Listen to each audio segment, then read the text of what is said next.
that you were surprised to see the 49ers running the football, it was so refreshing to see, because there's so many times where we see Kyle Shanahan kind of panic and abandon the run. He stuck with it in this game, and I think it's part of the reason they were able to come back, because Christian McCaffrey is just one of those guys, like, if he's down, you can put the team on his back too. Like, yeah. He had a couple of those. There was one run I remember, because like immediately after I tweeted about it, it was so reminiscent of the NFC Championship game last year after both quarterbacks were out, when he scores, and you're just like, you can tell that you're like, if it's up to this guy, they're not gonna lose. Like, he's gonna go exactly 120,000%. Like, there's some click in his brain where he was like, if I don't do this, we're not going to win. And I'm not going to, like, I will break both my legs before I leave this game without, like, trying, That is Christian McCaffrey to a T. And that's why, like, he needs to get the ball. Like, even if you're down, he needs to be one of those people, even if it feels counterproductive. Because I know, like, running the football when you're down 17 or when you're down however much, like, feels like you're not doing much. But a guy like Christian McCaffrey can make things happen. He can get chunk plays. Even if he's averaging like 2 yards a carry, all he needs is one. All he needs is one, and he can take that to the house, or he could take it for a big gain, and it's a whole different ball game. So there's 3 people on this 49ers offense who, when the chips are down, I want the ball in their hands. Christian McCaffrey, Brock Purdy, and Deebo Samuel. All three of those guys. There was a series with Deebo. Yes, there was. Like, when you were rewatching that game, did that stick out to you? Because I think I like that you said that. Like, when you're in, I also separately would love to ask you about Fred Warner, because in my post-game reaction, I was kind of critical of Fred Warner.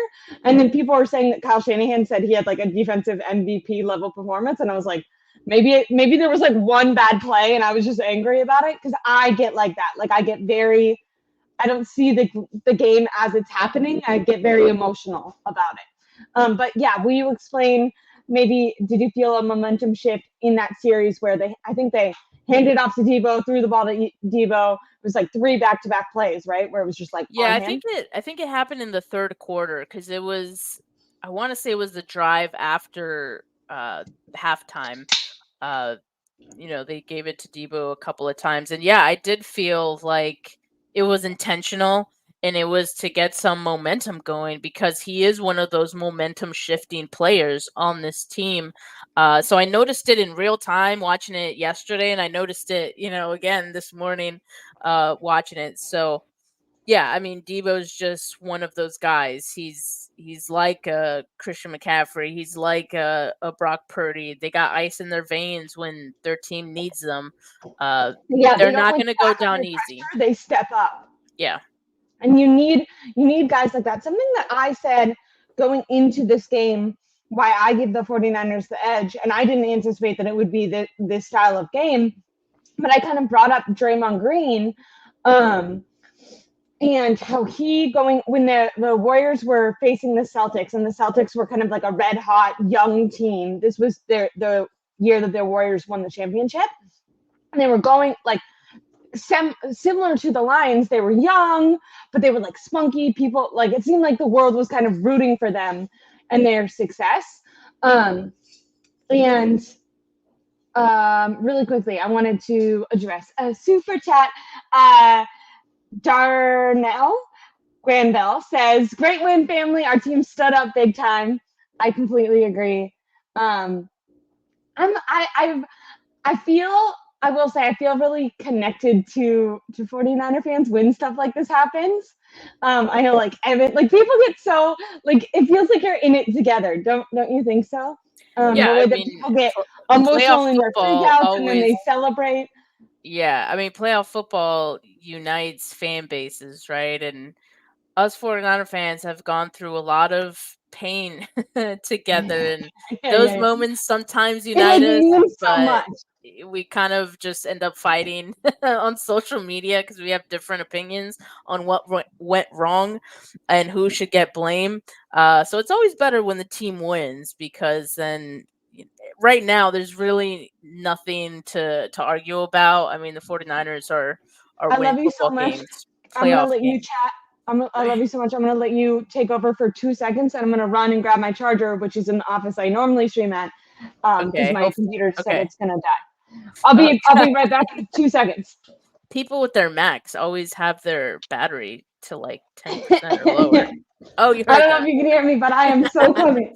um yeah, so like I just feel like those moments unite like 49er fans. So it's even more so when you're at the game. Not to take away from people who aren't able to go to games or like who live far away, but there's nothing like being in that atmosphere at Levi's, at Candlestick, and experiencing those moments together at the same time. I mean, it's awesome. Forgot. Like we heard it through the TV screen. Like Levi's was popping; they were loud as hell. And the energy of the 49ers coming back, like you can feel it increasing Yeah, as yeah, the yeah. And comeback, it's gonna be is going. important. It's gonna be important in the Super Bowl when Jose Sanchez called in to my stream last night, and he actually said that I guess in the Super Bowl in 2019 in Miami, that the Chiefs are a really good traveling team. So the Like 49ers can just their show fan up. base. Yeah, yeah, yeah, yeah. Well, what's interesting is like both both fan bases or both cities are pretty close to Vegas. Like it's not like it's not far or anything. I remember when the 49ers played the Super Bowl against the Ravens in New Orleans, that was closer for Baltimore fans. So there were more Baltimore fans. At That least that's what I attribute to, there being that difference. So hopefully like 49er fans go out and, try to make it if they can. I know yeah, the tickets it'll are be really more. It's pricey. gonna be closer. I'm at least going to be in Vegas. Like I probably I won't. feel like that's the move, right? Like you can just Yeah, like just go watch go. it Just and be go. like within the environment. I totally love that. I got a super sticker from Lacey Muckle that is my best friend, who I've been forcing to watch all these football games with me, and now I'm filming in her house. So I just wanted to put that up. I was very excited last night because I got my first real super chat, I think. But I'm also nervous that I tricked people into doing it because I just didn't know if it was working, and so I kind of asked and then made someone send it in. But I told them they didn't have to. I was like, oh, just like tell me if you see a button, because my dad said he didn't know, but my dad's he's watching, but he's old, so I just don't think he like knew how to figure it out. But yeah, being in Vegas sounds like a ton of fun. You're doing a ton of traveling, Steph. You're gonna be all over.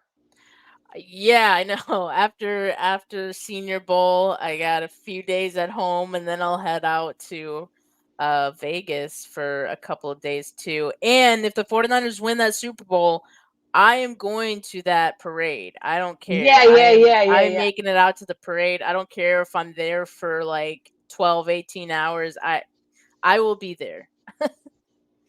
I love that. I think you have to celebrate. We're just talking about like feeling like a family and really feeling that environment. Like I feel like the whole entire city is gonna feel very, very, very